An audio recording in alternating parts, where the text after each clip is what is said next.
Angus, you're also an old hand at ILPACT, so what is your own feeling? Are you pleased with the way things have been working, or perhaps Derek will also have comments, I don't know, whichever.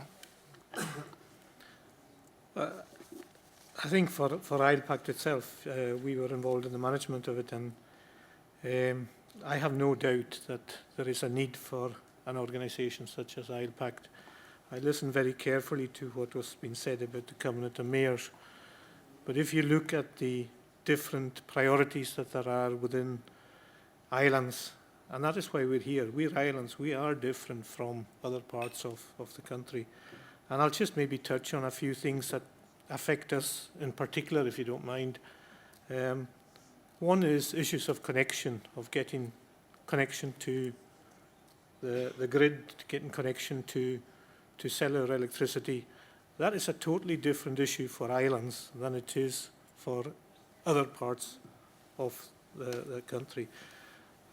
We started on renewable energy 12 years ago because we were facing significant problems in terms of the demographics, loss of population, lack of jobs. We have 12% of our working population working away from the island.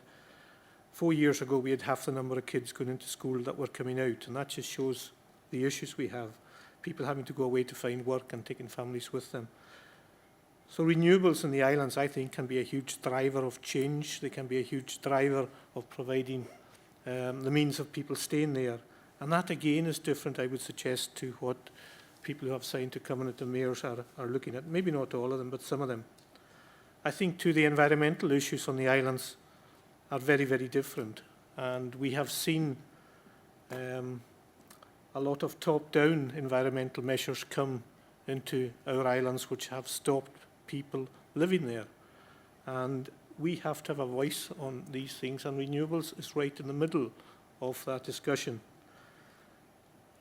I had to have a little smile to myself when I thought of public consultation. I mean, we had a major scheme about 5 or 6 years ago which attracted 16,000, I think, objections. The vast, vast majority of these came from off with the island. They came from all parts of the world. We've had the Mark II of that. We've had 16 objections. And I think islands have matured, and the people in the islands have matured in terms of the relationship with renewables and how we can make that work for ourselves. And I think that's very, very important. And what, certainly within a Scottish and UK context, governments are setting targets of green energy all over the place, and they keep increasing them. But they can't do them without the Scottish Islands. They will not reach these targets. So, for me, we have to get these issues across. ILNET has been very, very influential in that. I noticed what you said yourself about financial constraints. I know that there are some parts of Scotland who maybe haven't come here today because they're looking at the financial issues. I really think that's totally short-sighted of them, because we get a lot more out of things like this than we ever put in.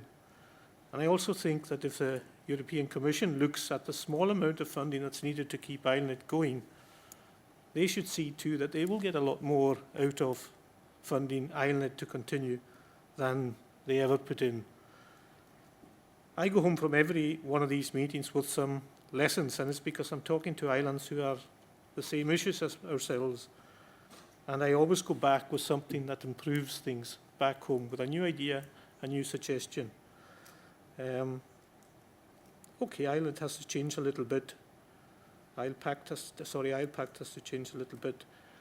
But the other issue, and I think you mentioned it yourself from an EV perspective, it is such a channel of communication for a small island group on the edge of Europe to be able to use this group as a means of communicating our issues in terms of energy to yourself. I think it would be a real shame if we lost it. Thank you very much, Angus.